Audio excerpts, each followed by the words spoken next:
There are so many types of anxiety disorders, and what's common to all of them is that you fear something and you keep thinking about that thing. And when that happens, your body feels a certain way, which is quite unpleasant. So in the future, you do things to avoid this anxious experience. But how do we know what type of anxiety we're having? Let's try and figure that out. If asked whether there is something specific we fear, but it's not clear to us what exactly that is, and nonetheless we have panic attacks, where a panic attack is a sudden surge in anxiety, where we notice ourselves sweating, we feel dizzy, shaky, our heart starts beating too fast and hard, and we breathe faster too, and we start to feel like we will die or something really bad will happen. Like we might lose control over our mind, and we also fear whether other people will see what we're going through, and it'll get really embarrassing. When we have many such unexpected attacks without knowing what triggered them, we might have a panic disorder, where eventually we start fearing the attack itself because of how distressing it feels. And if we notice a pattern of the places and times we've had those attacks at, we start to avoid those to stay safe. Now let's say that we do know that we fear something, but nothing specific. Rather, we're worried about anything and everything in the day. We might have generalized anxiety, where worry takes over and everyday tasks that we could do before, like paying the bills, going to work, catching a flight, make us overthink of all the things that might go wrong, and it gets difficult to control such worries until they eventually take over our mind. We start feeling like something will likely go wrong and the future isn't safe, so we've always got to stay in the stressed out fight, flight, freeze mode that we discussed in our last video. And even if we end up successfully completing our tasks, the sheer amount of stress that we go through to be able to do them makes us feel exhausted. Let's say we do know what it is that we fear, like specific things, that narrows it down to 5 types of anxiety disorders. Let's start with the first one, specific phobias. When we say we have a phobia, it means that there exists a trigger or something specific that we fear, and we fear it so much more than other people fear it, and at times it doesn't make sense why we fear it this much. But then because we do, we tend to avoid stuff related to that trigger, and we do things to keep ourselves safe in case we face the trigger, because it gets really difficult when we do face it. Common stuff that we might fear includes blood and injections, animals and insects, specific situations like small closed spaces, or even open crowded public places. Let's say we do fear 2 or more of such situations, where our main fear is that we might not escape from there, then that is called as agoraphobia. People with agoraphobia might fear these situations so much that they completely stop leaving home, which is the only place they feel safe at. If the situations we fear are mainly social ones, like a party or a meetup, because we're scared of judgment and rejection from people, then that is social anxiety, where we end up avoiding such events. Or let's say we even have to go, we think too much about what others might be thinking of us, and we take certain measures to be noticed less by people. And it's more with people we aren't too familiar with. We might still be able to open up with old friends or family, but it's new people who are harder to be around. In a social situation where we are expected to speak and we become completely quiet, then that is called as selective mutism, and it's a response to anxiety that's mostly seen in children. If what we fear is distance or separation from someone who is a caregiver or who we are very much attached to, then we have separation anxiety, where we worry about scenarios that might be leading to us separating from them, and sometimes it gets so hard to be away from them that we are too afraid to even leave the house, like in agoraphobia. But it's different because unlike agoraphobia, where we fear that we might not escape a feared situation, or in social anxiety where we fear being negatively judged, in separation anxiety, it's the fear of separation from a person that makes us homebound. So if we are afraid of specific stuff and we mostly avoid such stuff or act safe in case we do face it, that's different from when we're afraid of specific stuff and we build a system of habits and repetitive behaviors to control that fear. And these things that we fear and the repetitive behaviors that we do to control our fear are called as obsessions and compulsions, where the word obsession isn't the same as how we commonly use it. Obsessions are certain thoughts or images or urges of stuff that we fear that come into our mind repeatedly and intrusively, interfering with whatever it is that we're up to, and to most of us, they don't make a lot of sense. And these repetitive obsessions make us anxious, and to reduce that anxiety, we do compulsions, which are basically actions that we do repeatedly and many times in a certain specific way, which can take a long time to perform, either externally or even repeating something again and again in our mind. And these actions do reduce the anxiety temporarily, but over time, they lead to an increase in the anxiety that the obsessions can cause. And why that happens is something I will be discussing in a video later. Obsessions and compulsions are seen in people with OCD and related disorders. OCD or obsessive compulsive disorder can itself be of different types. We might fear being dirty, or that something bad might happen to us or to the people that we love. Or we might have weird thoughts which our mind doesn't approve of, like something against God or something that's embarrassing to admit. Or we might have doubts of whether we did stuff like lock the door while leaving the house, whether we left some of our stuff behind at home while going to work, and so on. We might even get bothered if things aren't arranged in a certain order or manner, which ends up making us feel uncomfortable.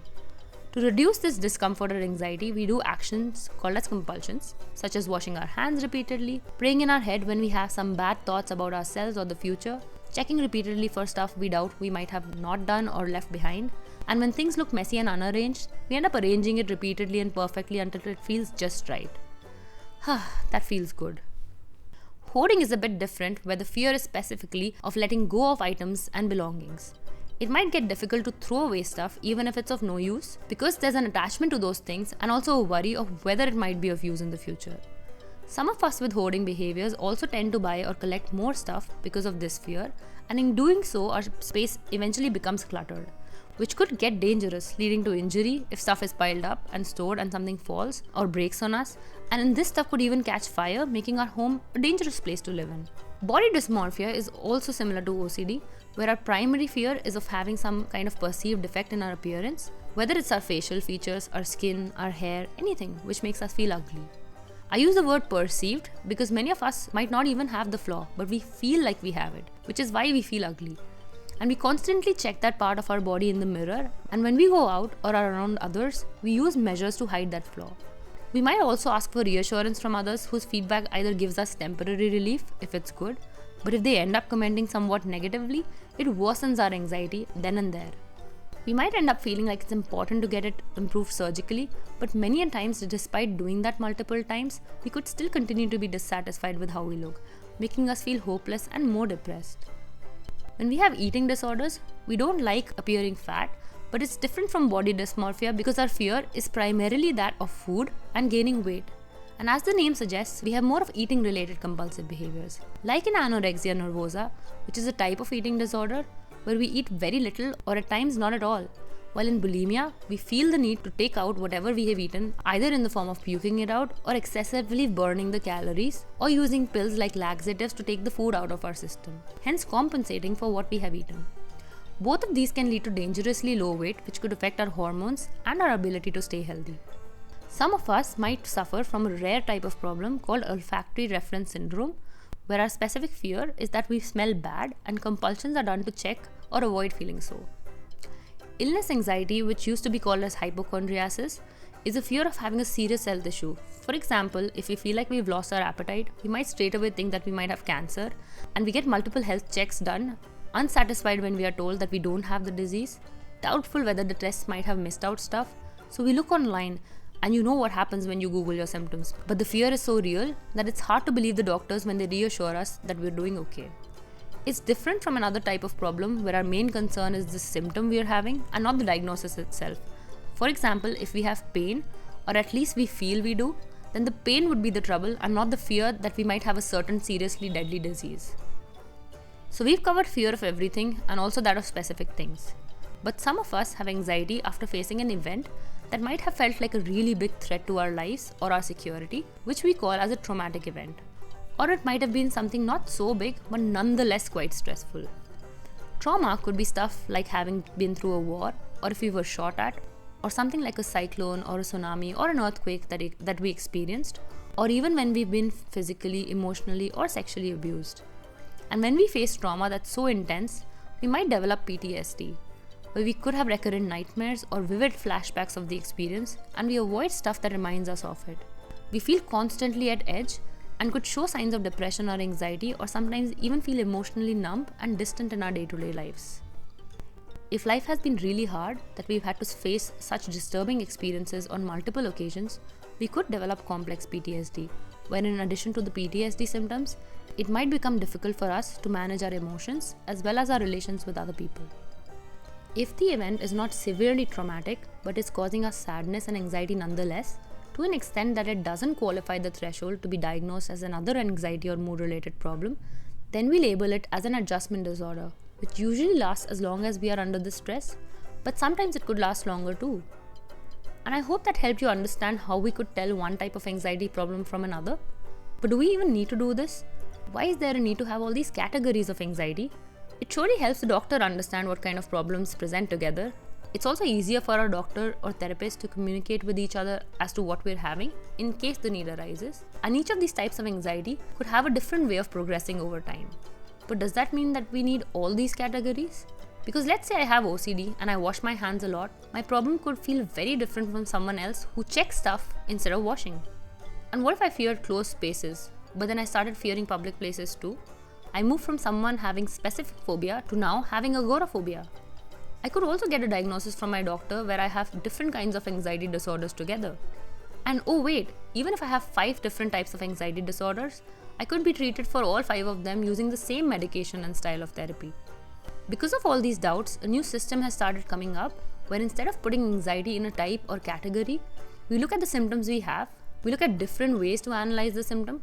For example, we look at what we fear and how much we feel anxious on a scale of 0 to 10, with 0 means we feel normal and 10 means peak anxiety levels.